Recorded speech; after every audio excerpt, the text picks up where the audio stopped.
اللہ تعالیٰ نے قرآن میں یہ بھی بتایا زمین میں چلتے وقت زور زور سے پاؤں رکھ کر چلنا نہیں چاہیے۔ پہلے ہمارے بچپن میں پازے پٹی بولتے نا پاؤں میں پہنتے تھے، گھنگرو والی پٹیاں آتی تھیں۔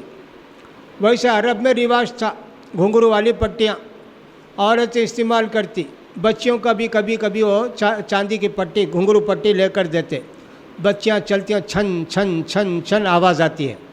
کہا اللہ تعالیٰ نے خبردار، تمہاری پٹی کی زینت بھی آواز بھی نہیں آنا، نظر بھی نہیں آنا۔ دیکھو کیسی سختی کے ساتھ پابندی۔ اگر کوئی عورت انگوٹی پہنی ہے انگلی میں، اب انگلی چھپانا۔ اگر کوئی عورت ہاتھ میں مہندی لگائی ہے، اب ہاتھ بھی چھپانا۔ گلوز پہننا، دستانے پہننا۔ دیکھو زینت کو ظاہر نہیں کرنا بولا نا اللہ۔ زینت دو ہے، ایک زینت تو ہم خود مہندی لگا کر وہ سب کر لیتے ہیں زیور پہن کر، اور دوسری زینت ہمارا چہرہ ہے جو اللہ نے ہم کو بنایا۔ یہ دونوں زینت اجنبی کے سامنے، غیر محرم کے سامنے بتانا نہیں، ایسا اللہ کے پیارے رسول اللہ کا حکم ہے۔ لہٰذا عورتیں چاہیے کہ صاحب کسی کے گھر کو جائیں گی پردے کا خیال کرنا چاہیے۔ کوئی بھی ہے چلے گئے، ماموں بچپن سے میں دیکھتی ہوں ان کو، ارے بچپن سے دیکھے تو جائز ہو جاتا، یہ کیسے؟ ایسے ہی ماموں، ایسے ہی چچا۔ بہت ساری عورتیں وہ کرتی نا، عمرے کو جانا، حج کو جانا، محلے کے کسی بھی آدمی کو جاتے نا، بھائی میں تمہارا بھائی کر کو لکھ ڈالتا ہوں وہ فارم میں تمہاری بہن بن جاتا ہوں۔ بھائی عمرے کو جانا جائز نہیں نا، محرم کے ساتھ جانا۔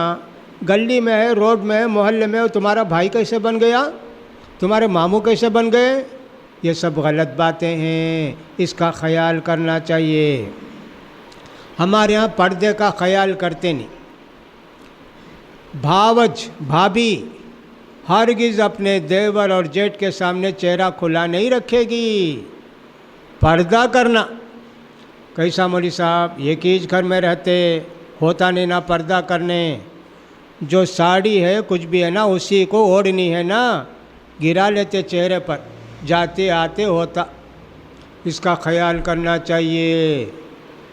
اللہ کے پیارے رسول صلی اللہ علیہ وسلم نے ایک مرتبہ عورتوں سے کہا، خبردار جی کوئی عورت کسی مرد کے ساتھ اکیلی نہ رہے۔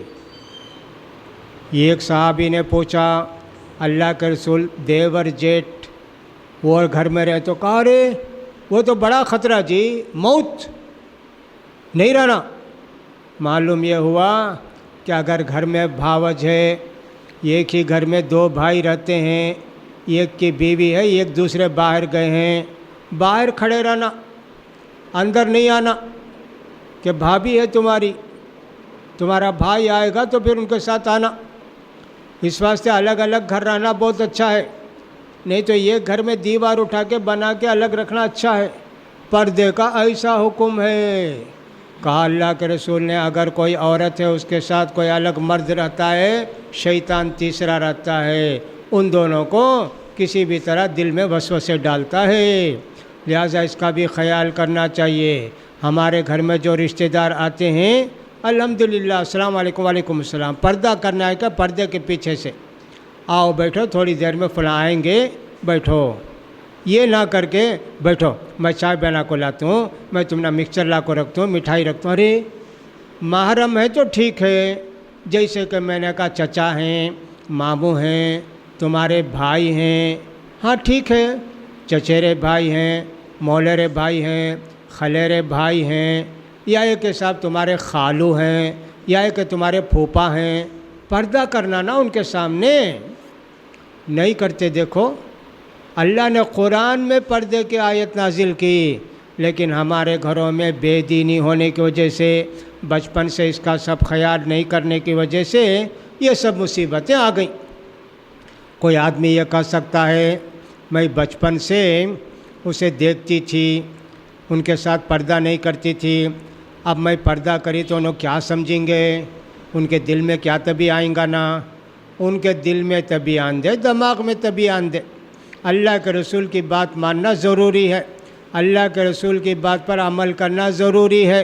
وہ کچھ بھی سمجھیں اس سے کیا پڑتا. وہ بولیں گے ہاں بڑا پردہ کری سوئی نے اتنے دن سے میرے سامنے پردہ نہیں سو رہتی تھی. کون کی بولدا لگے تھے ان کو پردہ نہیں کرنا تو انہیں پردہ کرتی. ہاں کون بھی بولے نہیں, اللہ بھی اللہ کے رسول بولے. ان کا حکم ماننا چاہیے کہ تمہارا حکم کیوں مانی. کوئی تانا دیں گے, کوئی تم کو شرمندہ کریں گے, لیکن اللہ اور اللہ کے رسول کی بات ماننا ایک عورت کے لیے ضروری ہے.